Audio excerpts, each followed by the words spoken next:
Hi, folks. Welcome to another episode of SmugMug Live.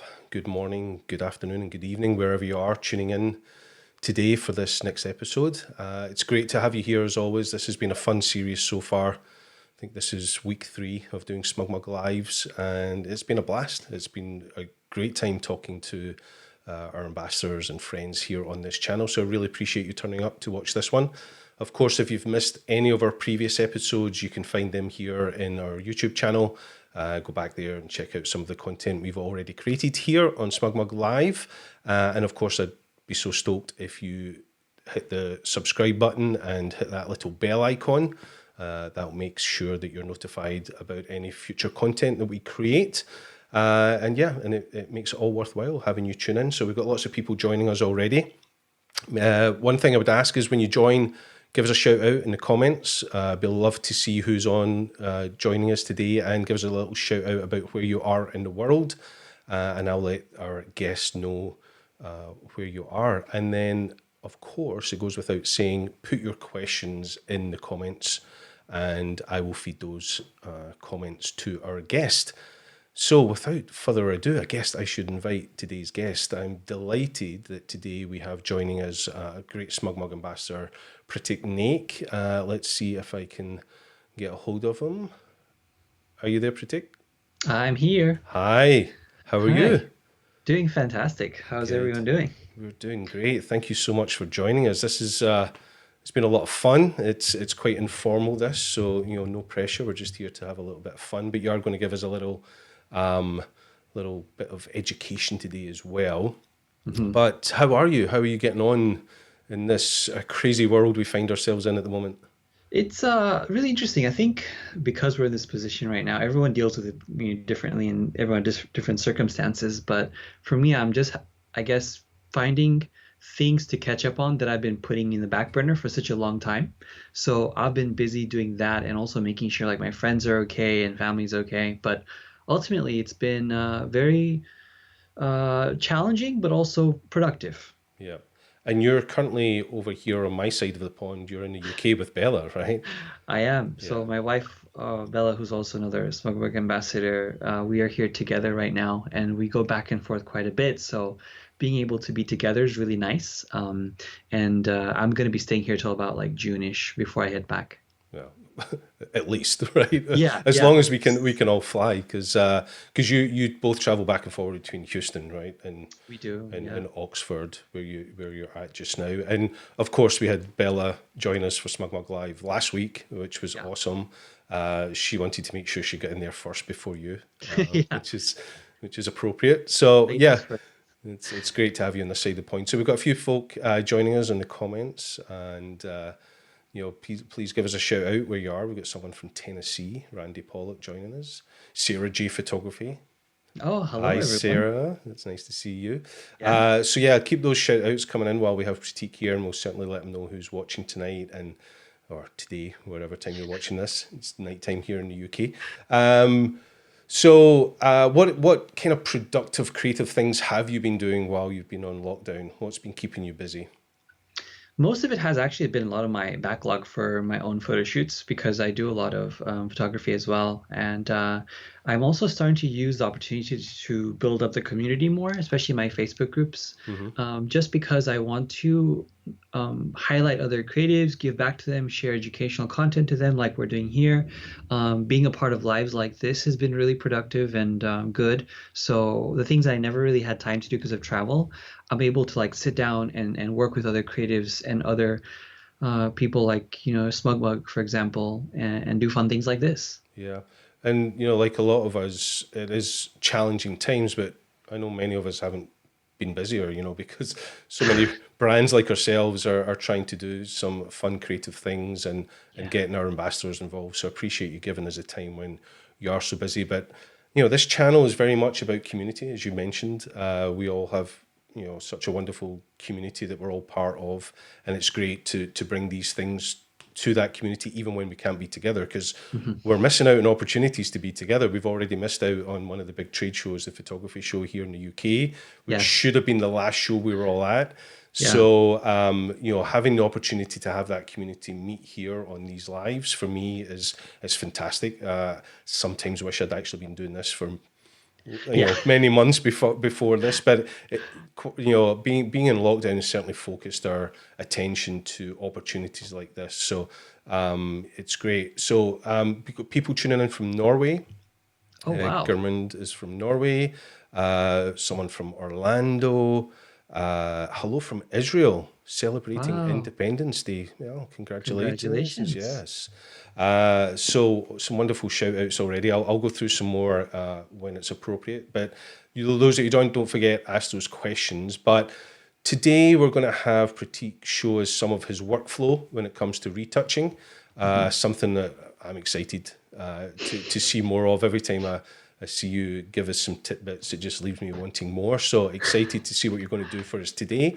Yeah. And during that, I'm sure you'll talk about some of your tools and other features that you use within the apps and Photoshop. So I'm going to turn it over to you probably for the next 30 minutes or so. Yeah, I would say. And Sarah, sorry, I'm laughing because Sarah J's just said, "Did you two plan to wear the same sweatshirt today?" We're not. I'm of course wearing my branded corporate one.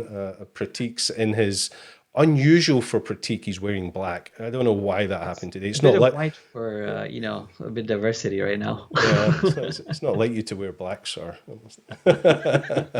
But I guess maybe for the next half hour, I'll just turn the screen over to you, and you can give us some words of wisdom, and I look forward to it. And then, as I say, if the moment is appropriate, if a question comes up about something perhaps you're talking about, I'll chime in. Sure. But we'll certainly ask some questions at the end. We'll do some Q&A at the end before we finish up today. So I'm going to see if your screen is available to me. Do you want to share your screen? And Yep. let's see. So Yes, I there we are. So your screen is up and you're in picture at the moment. But if your picture's in the way, I'll either drag you about, which hopefully won't be too painful for you, or I'll turn your picture in picture off. So thanks, Pratik. No, don't do that. I'll pass it over to you. All right, perfect. So today I want to actually go over a full retouch, so to speak, and touch on a few points in the retouching process that I normally do anyway. And I thought this would be a really good example to show you because a question that I get asked often, and one that people have a hard time with, is balancing colors on the skin, and especially when it comes to models. And this was a photograph that I had shot. I think my second to last shoot I ever did. We did this in Vegas during WPPI. And our model Ali here was gracious enough to come with us to Red Rock Canyon. But this was during harsh sunlight during the day where you would see the light at the top around 12 or 1 o'clock come down and cast a lot of shadows. However, a lot of editorial and dramatic looks are shot during this time of day for that really nice hard contrast. But a couple of things that it can do in terms of skin is bring out a lot of blemishes, but also add a lot of shadows and create unflattering shadows sometimes. So I want to talk about color and shadows primarily in this particular example, as well as some color grading aspects that we can go over. Now, originally off the bat, what I tend to do is the first thing that I always like to do with skin is always healing. Healing and cloning typically is my go-to.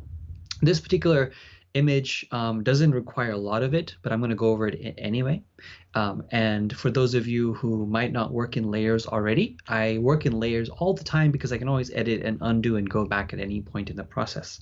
So first thing I'm going to do here in my layer palette is click on the bottom right where it says new layer. I'm going to click on that, and I'm going to access my healing brush. And this is, a simplified version of my workflow, but it gives you the essential elements of what I normally do anyway. This image, like I mentioned, doesn't have a ton to heal, which is a good thing because I don't really need to spend a lot of time on this. But for example, I always make sure that I use current and below on my sample. And what this does basically is make sure that it allows me to work on blank layers when I'm actually healing.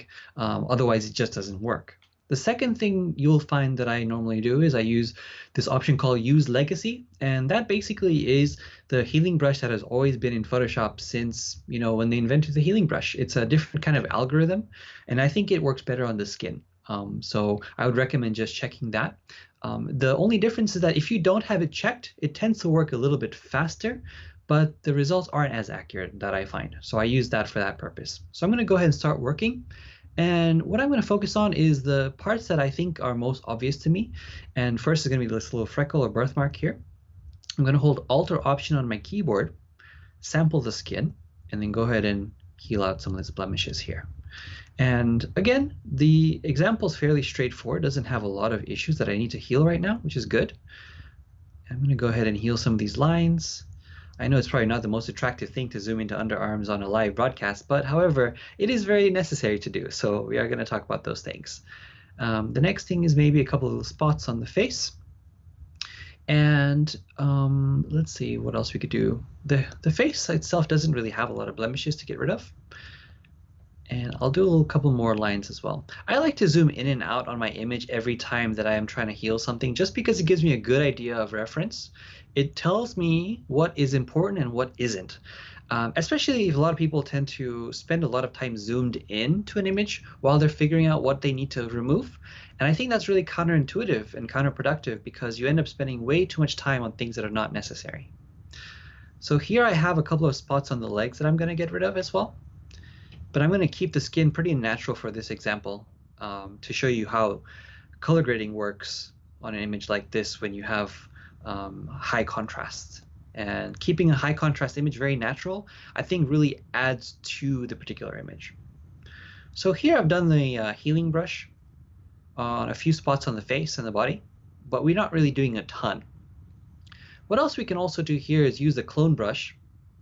And the clone brush specifically is going to be something where I use it to soften up lines. That's what one of my favorite things for the clone brush is, for example, we have these lines on the neck. If I don't want to remove them entirely but just soften them up, I can use a clone brush to do that.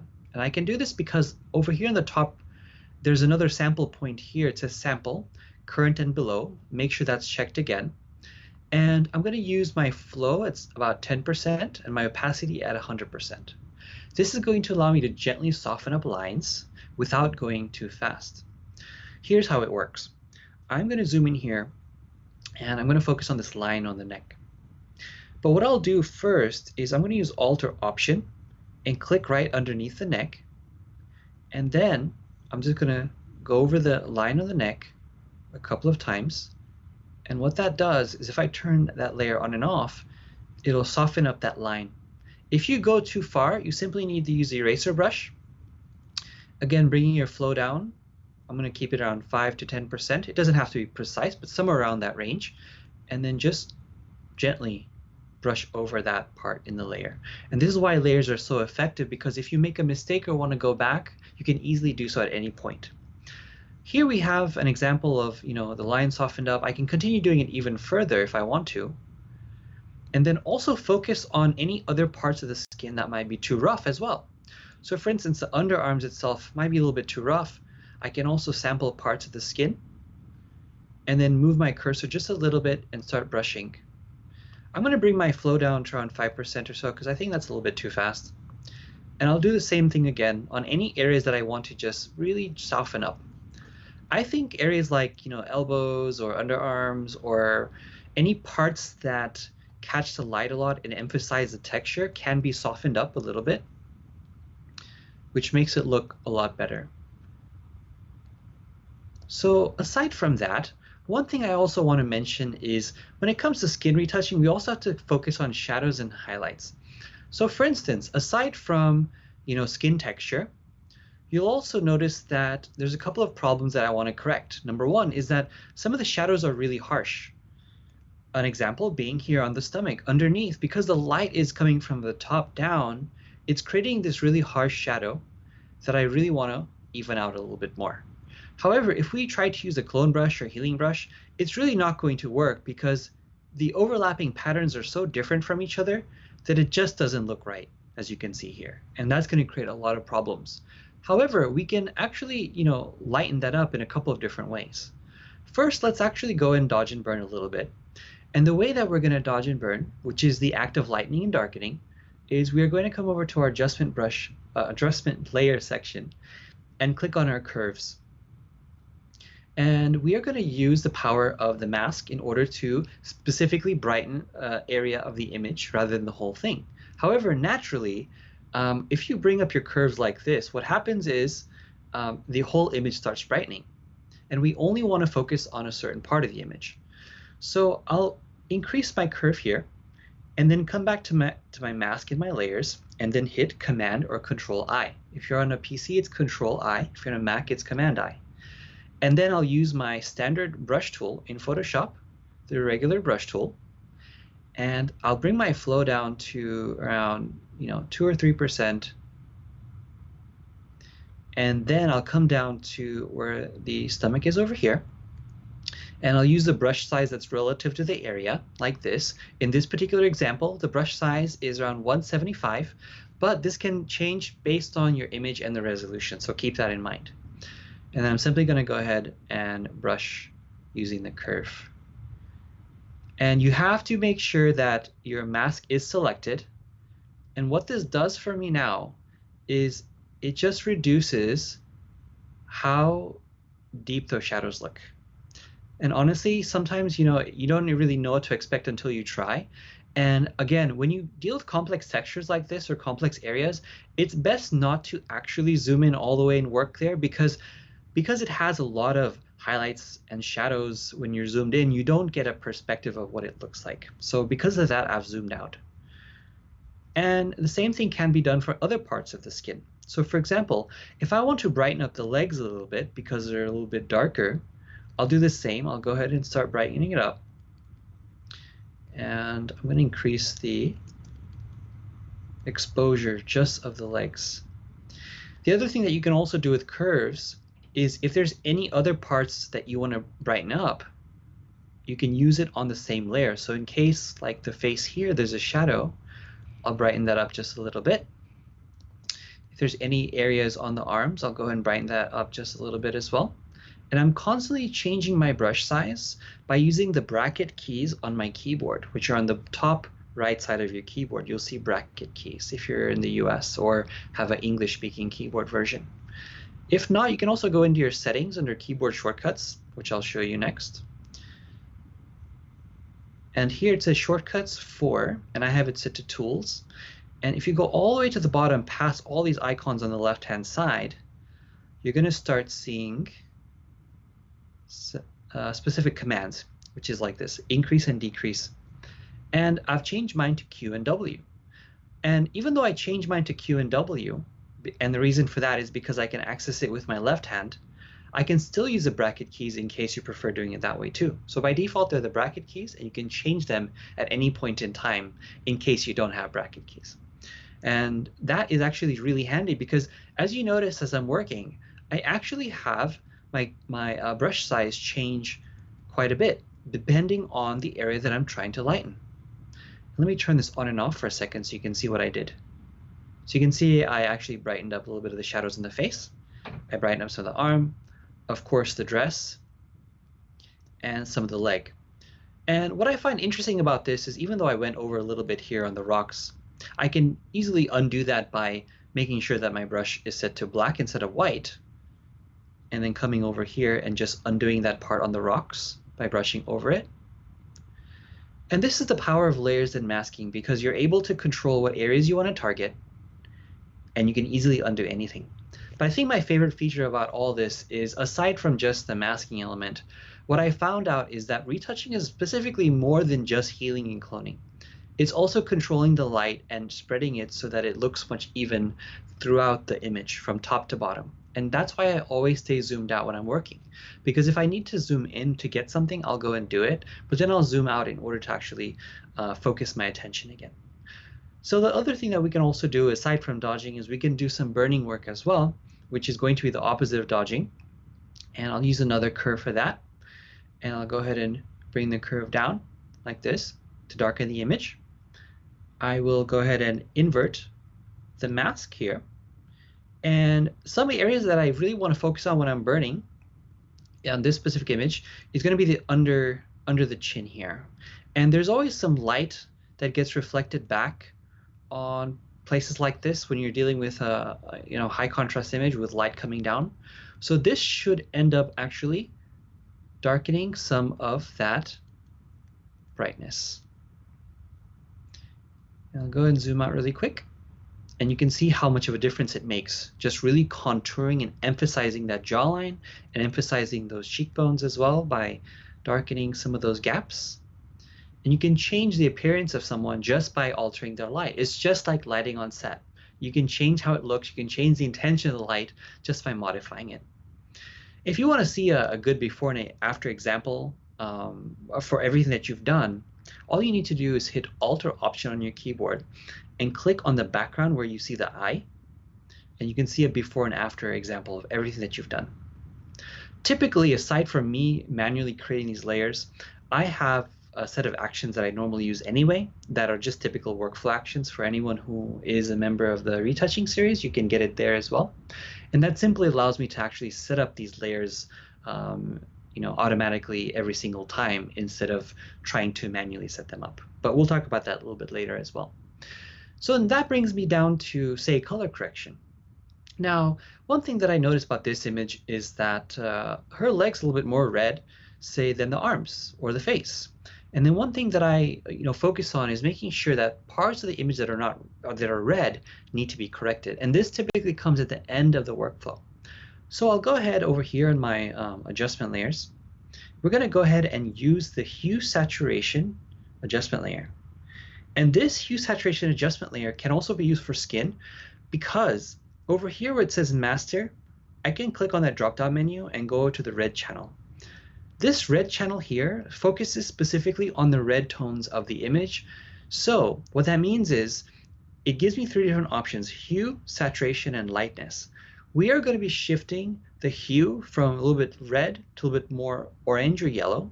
And the way to do that is if I take my hue slider here and then drag it over to the left and to the right, you'll notice that the skin tone will change based on what direction that I go. So I can change it more to the right-hand side, around like +6 or so. And you notice the leg goes from more red to more yellow or more neutral tones. And then I'll do the same thing where I only want to mask the legs. So I'll go ahead and Command-I on the mask, which inverts the mask to black. And a black mask typically will hide everything on that layer. And the reason for that is because we want to specifically target the legs. And the way that we do that is we make sure the mask is selected and that our regular brush tool is selected and that we have a white brush. And because we want to really speed things up here and really bring out those yellow skin tones, I'm going to go ahead and amplify my flow so it increases the speed of my brush. I'll just put it to 100% by default so you can see the results come back really quickly. So now that I have this brushed in really gradually or generally, I'm going to turn my layer on and off here. And here's the best part. Now that the mask is already there, I can decide if I want less correction or more correction. So around +4 seems good. The legs are a little bit desaturated, so I'm going to increase my saturation as well, like that. And turning that on and off, let's zoom in here really quickly. You can see a lot of the redness disappear and a lot of that normal skin tone come back. And it matches a little bit more of the arms and the legs very visually. If there's anything else that you want to correct manually, you can also do one other quick tool, which is going to be adding a blank layer, setting that from the normal blend mode to the color blend mode. And this is going to be a color correction layer. So now I can use my regular paintbrush. I can set that to, say, a lower flow. I'll do about 10% or so. And in case I want to change one color to another, I can say sample a nice neutral tone. And because the knees themselves are a little bit still red, I can brush over them. And what that does for me is it changes the color of whatever I want to change it to based on whatever I sampled. And this works for anything. Even if I wanted to take the blue color of the sky and then paint it over the rocks, it would change the color of the rocks to that specific tone. And this is obviously a really not useful example, but the reason I show you this is so you can visually see what's happening. In case you ever want to change, say, dress colors, hair color, fill in, color within the lips, lipstick, makeup, etc. And of course, you can do so many other things with it. I'm going to rename this to color correction. And the other ones were color correction here with the hue saturation, and then the dodge and burn, and then the healing. And of course, this was a simple example, and you'd normally want to spend a little bit more time on it, but this is the typical workflow that I normally go through when I'm dealing with skin. So my first layer is always a blank layer dealing with a healing brush or clone brush, set to current and below, and my flow is changeable depending on what I'm doing. And then the rest becomes lightening and darkening through dodge and burn, and then some color correction here with the legs. Let's take a look at a quick before and after example real quick. I'm going to hold Option or Alt again and click on the eye. And you can see what a huge difference this was with such minimal steps. And I think retouching is very, interesting because you could go really far. However, you'll be surprised how far you can go with minimal effort rather than spending a ton of time being so engrossed in every single image. And I mention this because a lot of people do get overwhelmed with retouching, but you can make a lot of difference without spending a ton of time. And that's a big takeaway that I wanted to talk about today on this live. So, aside from that, I can also group these layers with one folder. I'm going to hold Shift, click on my first layer, and hold Shift and click on my last layer so it highlights every one of them. I'll hit Command G. I'm on a Mac, so I'm going to hit Command G. If you're on a PC, you want to hit Control G. And that just puts everything in one layer for me, which is another really good way of showing a before and after example. I'll just call this my skin retouching, and I'll go ahead from there. Now, aside from that, I want to mention color grading. Now, color grading is something that I typically like to do often, and I use my Infinite Color Panel tool to give me suggestions on what color grades that I should use. Infinite Color is a program or extension that allows me to have examples of what color grading options are possible within Photoshop. And the reason for this is because when you talk about adjusting colors of an image, it's really difficult to figure out, what direction you should go in. But if I had an example or a few examples of what possibilities are there in an image, I can then have a better idea of what I like. So this basically does that for me. The way it works is once I have it installed, I simply need to hit the Create button. And what that does for me is it adds 5 different adjustment layers for me on my Photoshop Layers panel. So for example, if I hit Create, it produces a specific color look based on 5 different layers and how they interact with each other. And these layers themselves were actually based on the parameters that I use in my editorial color grading. So you're always sure that you're going to get something pleasing at some point in time. And every time you hit Create, it generates a different look every single time. And what I like about this is colors are very much just like shopping. I typically don't know what I want, and sometimes when I see something that I like, it just gravitates towards me. And colors are just like that. Like for example, in this particular image, I thought I really liked that cyan sky. However, I'm really, really feeling these deep blue magenta tones. And so for that, I'm going to keep this color grade. And I can also edit every single one of these layers because they're available for me in my color stack. I can also click on the eye for each of these layers and see what contribution each of these layers are doing to my image. I can see here that clicking the selective color on and off actually tells me what's happening to this sky, and it's mostly based on the selective color layer. If I ever want to randomize this specific layer, it gives me shuffle options over here. I can hit selective color and reshuffle it, and it gives me the ability to redo every single one.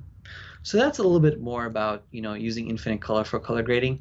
We also have other tools that we typically use as well for color grading. I'm going to go ahead and just minimize that and keep it in my layer panel with the folder grouped up. We also use the Infinite Looks panel, which is also another panel that I like to use, and it's a little bit different, but people also tend to want more options sometimes. And the Infinite Looks panel is something that allows me to shop for colors in a different way. So I'm going to go ahead and minimize this for a second. I'm going to turn off my Infinite Color group so we can start from scratch. I'll click on my Infinite Looks panel here. I'm going to start by hitting Refresh Image, and it loads the image in the center with a random color grade applied in the middle. And the way this works is that the difference here is on the right-hand side, I have this slider called randomness for color and contrast. What this does is, because it applies a random color grade to the main image in the middle, it uses that as a reference point to generate 12 other different color options. And this tends to go in all different directions because my randomness slider is kicked up all the way to 100. And if I say choose a color grade that I like, it brings a reference point in the middle and then generates another 12 here and random.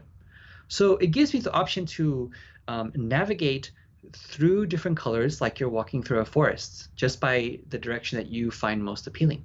If you then decide that you like this particular look, but you want to narrow the selection down to this color palette, I can then change my randomness down here to minimum, and then it gives me more colors within that color palette. And it has, almost a million different color options. So it starts very random and wild, but then gets more and more nuanced. I can also change the level of contrast that I want the selections to bring. So if I feel that there's too much contrast variation happening through every different generation, I can then just change it down to all the way to the minimum. And what you'll find here is that the contrast for all of these are very similar to the reference point. And lastly, I can also change, say, the skin tones. So for example, if I feel like the skin tones are a little bit too crazy, I can bring it to medium, also bring it to max, and then it just masks in the skin tones. So I can then decide that I want this specific look, and I can hit add, and just like that, it adds it to my layer palette. And so with these tools, they actually give me the option to tweak and modify colors in a way that for anybody who might have a difficult time trying to come up with color grades by themselves, this can help you do that. And the other great part about this is it's not necessarily a crutch, because it gives you the ability to learn more about yourself. It gives you the ability to figure out what colors you like. And that's something that I wanted to do, because for me, I have a really hard time figuring out that question, and these tools were the answer to that. And so, you can use these collectively. The only difference is that Infinite Looks only provides one single layer for you, whereas Infinite Color provides every single layer that you can modify in order to get that specific look. So there's just different ways of operating, and I like to use them both together. Once I find a look that I like, I can use Infinite Color to tweak that specific look and actually generate something that I'm interested in. So that's a little bit more about how I use these tools together in conjunction with the actual skin retouching.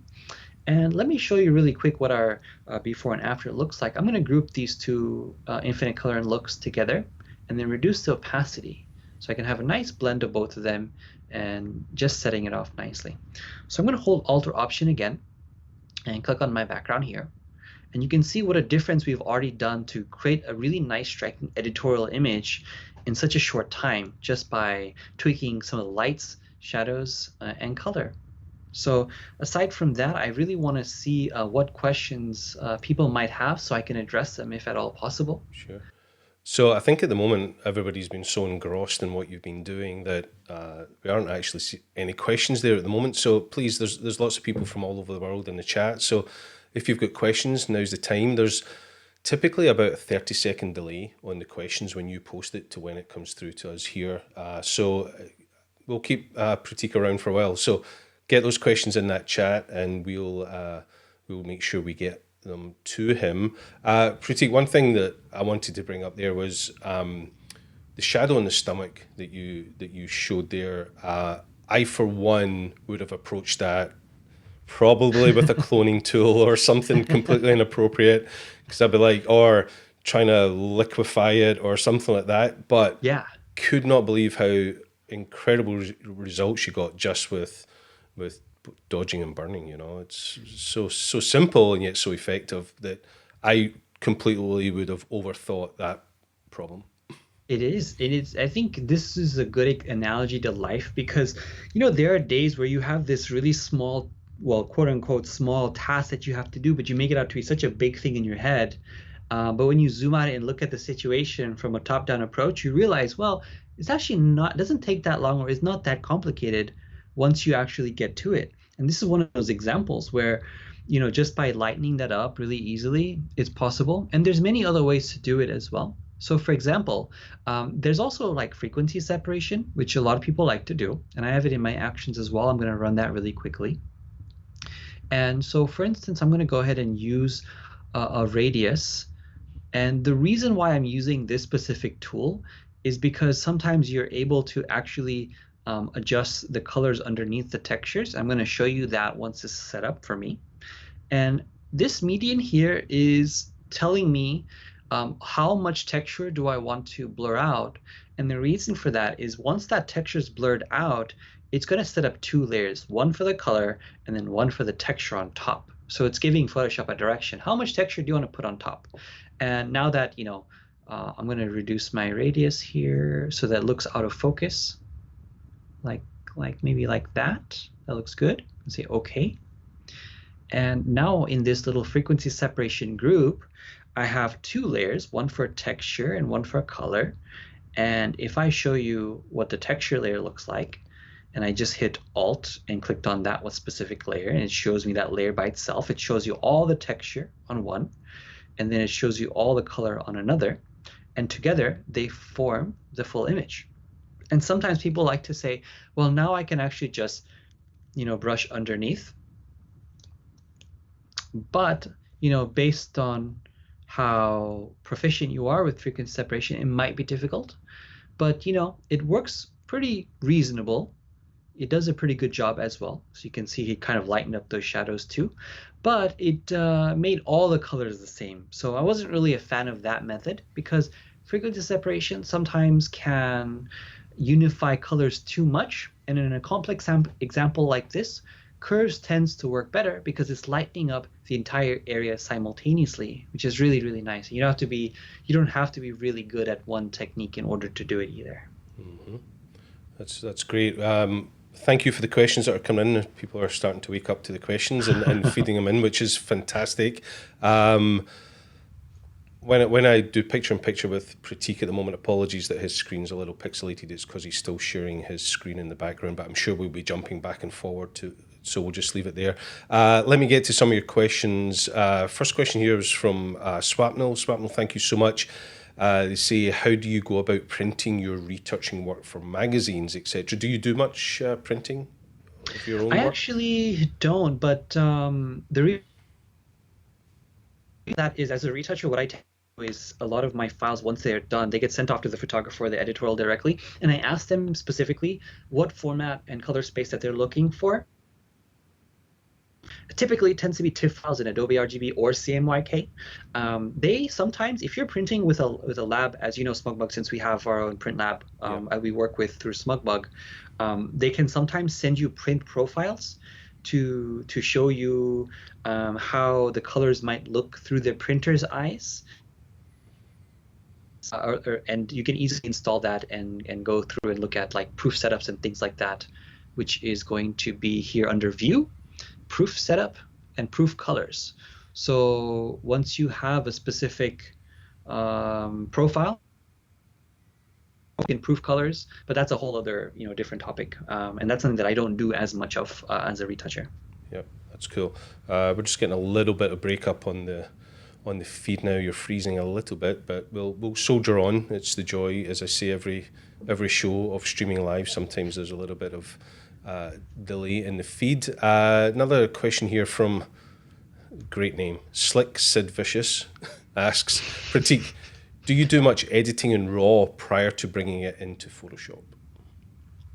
The main things that I typically do in the RAW processing stage, I normally like to, and this is just across the board, is I desaturate 15% or so in the image. And the reason for that is I always find, for most cases, colors tend to be very saturated off the bat. And because I desaturate them, it allows me to have a lot of play when I interject colors in the image. So aside from that, I just make sure that my highlights are not blown out. I make sure that my shadows are still there in terms of information in case I want to bring a little bit back. And I always like to make sure that the eyes have a lot of color in them, because when you shoot, the eyes and the color of the eyes don't tend to stand out. So I always bring light into just the color part of the eyes. The other things that I like to do is if I'm doing a series of images, I will make sure that the colors and the exposure from one image matches across the spectrum. And Capture One has the ability to do that in terms of getting there. And I like to use Capture One to make sure that my exposures are correct. And I do it in a couple of ways. Number one, I do eyeball every single image to make sure that they're the same.